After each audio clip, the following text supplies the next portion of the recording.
This is the Peter Pan story, roughly speaking. Peter Pan is this magical boy.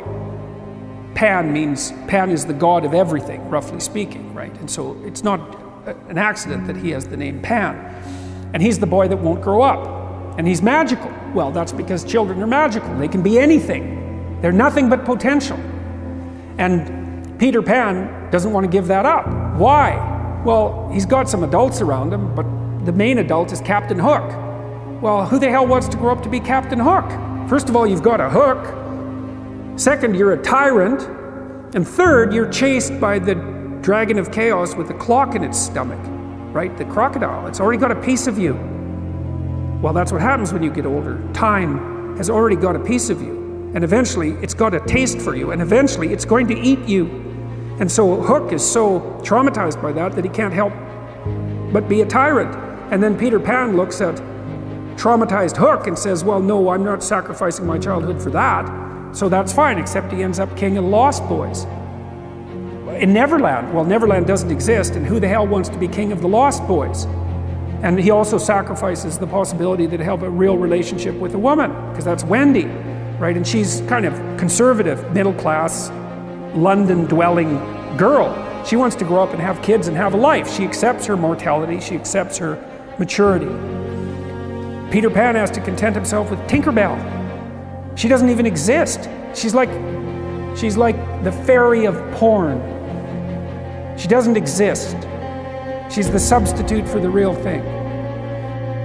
But the dichotomy that you're talking about is very tricky, because there's a sacrificial element in maturation, right? You have to sacrifice the pluripotentiality of childhood for the actuality of a frame.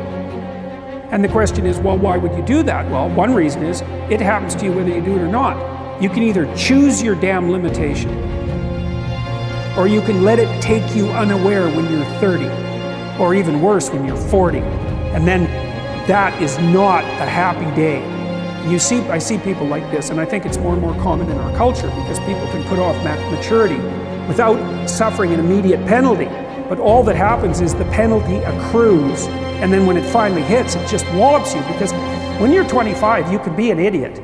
It's no problem. Even when you're out in a job search, it's like, well, you don't have any experience and you're kind of clueless. It's, yeah, you're young, you know, it's no problem. That's what young people are like, but they're full of potential. Okay, well, now you're the same person at 30. It's like people aren't so thrilled about you at that point.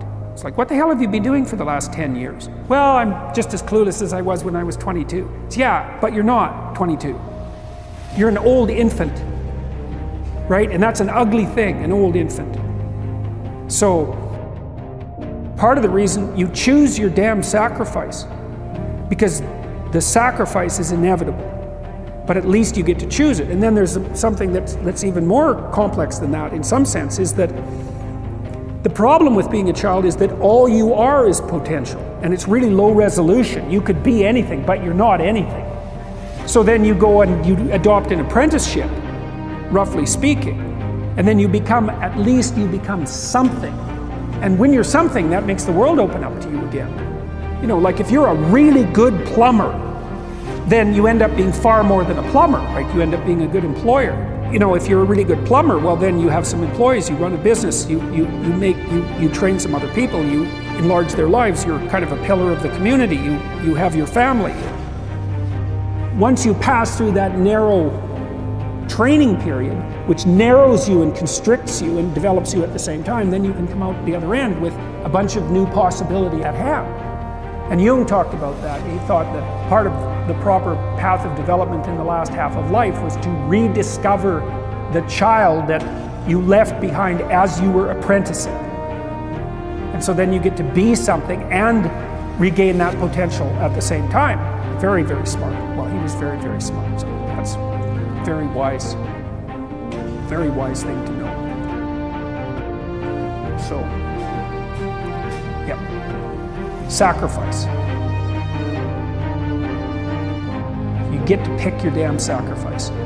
That's all. You don't get to not make one. You're sacrificial whether you want to be or not. That's a good thing to know as well.